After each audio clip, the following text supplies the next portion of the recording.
তথ্য ও সম্প্রচার মন্ত্রী জহিরুদ্দিন স্বপন বলেছেন, জনগণ ভোটের রায় দিয়ে বিএনপিকে সেবকের দায়িত্ব দিয়েছে। এটি কোনো ক্ষমতার বিষয় নয়। নেতাকর্মীদের এটা মনে রাখতে হবে। যারা এর সাথে তাল মেলাতে পারবেন না, তাদের ছাড়াই দল চলবে। তিনি আজ বরিশালের আগৈলঝাড়ায় নেতাকর্মীদের সঙ্গে শুভেচ্ছা বিনিময়কালে এসব কথা বলেন।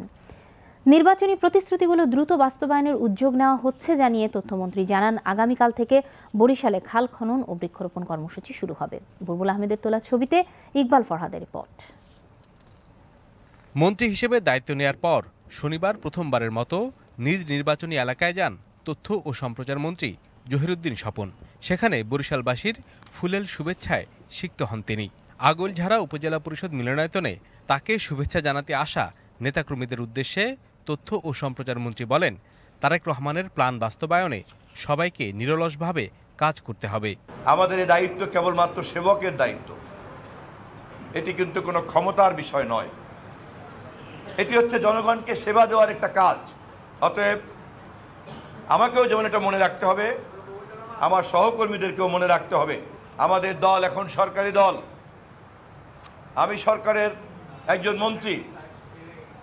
আপনারা যে যা করবেন তার সব দায় দায়িত্ব দলের ঘাড়ে যাবে, আমার ঘাড়ে যাবে, মাননীয় প্রধানমন্ত্রীর ঘাড়ে যাবে। অতএব আমাদেরকে জনগণের সেবা দিতে হলে আমাদের দলের সকল নেতাকর্মীকে একই সুরে কথা বলতে হবে, একই তালে, একই ছন্দে, একই লয়ে আমাদেরকে চলতে হবে। যদি কাউকে আমরা আমাদের এই ছন্দের সঙ্গে তাল মিলাতে ব্যর্থ হতে দেখি, তাহলে আমাদেরকে দুঃখজনক হলেও সত্য, তাদেরকে বাদ দিয়েই আমাদের পথ চলতে হবে। ইশতেহারের আঙ্গিকে সরকার কাজ এগিয়ে নিচ্ছে বলেও জানান তিনি। এই দেশকে আমরা একটা সুস্থ গণতান্ত্রিক বাংলাদেশে পরিণত করব। এখানে কোনো ধর্মীয় বিভেদ আমরা থাকতে দেব না। আমাদের এখানকার সকল হিন্দু, খ্রিস্টান, বৌদ্ধ ভাইদেরকে আমরা সমান অধিকারের মধ্যে নিয়ে আসব। আমাদের দেশের নারীদেরকে ক্ষমতায়ন করব।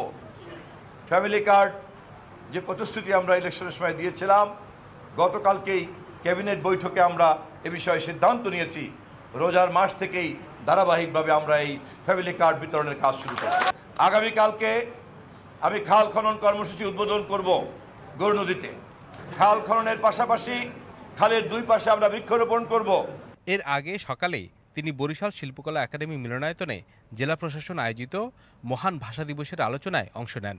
তথ্যমন্ত্রী বলেন, অন্যায়ের বিরুদ্ধে রক্ত দিয়ে প্রতিবাদ করলেই হবে না, বরং জনগণের কাঙ্ক্ষিত সমাজ বিনির্মাণের পরিকল্পনা বাস্তবায়ন করতে হবে। এ লক্ষ্যে সবাইকে একসঙ্গে কাজ করতে হবে, এগিয়ে আসতে হবে প্রশাসনকেও।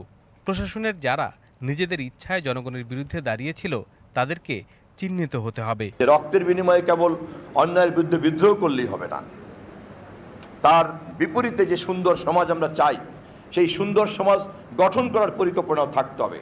তাহলে শুধু বারবার আন্দোলন হবে, বারবার রক্ত যাবে, জীবন যাবে, একটা ইতিহাসের পাতা তৈরি হবে, কিন্তু মানুষের কিন্তু ভাগ্যের পরিবর্তন হবে না।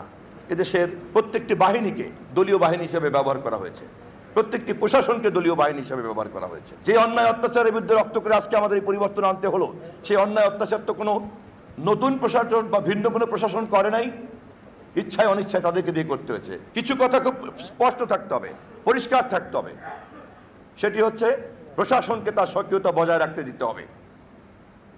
আবার একই সঙ্গে প্রশাসনকে যখনই কেউ ব্যবহার করবে বা করতে চাইবে, তখন সেই কাজেও আমাদেরকে বিরত থাকতে হবে। তথ্যমন্ত্রী জানান, পায়রা বন্দরের সঙ্গে রাজধানীর যোগাযোগ উন্নয়ন ঘটাতে ভাঙ্গা পর্যন্ত 4 লেনের প্রকল্প এগিয়ে নেওয়া হবে। ভোলা থেকে গ্যাস সরবরাহ ও দ্বীপ জেলাটির সঙ্গে সেতু নির্মাণের বিষয় দুটিকে একসঙ্গে এগিয়ে নেবে সরকার। শনিবারের সফরে তথ্যমন্ত্রী বরিশাল প্রেস ক্লাবে সাংবাদিকদের সঙ্গে কথা বলেন। Iqbal Farhad, BTV news, Barishal.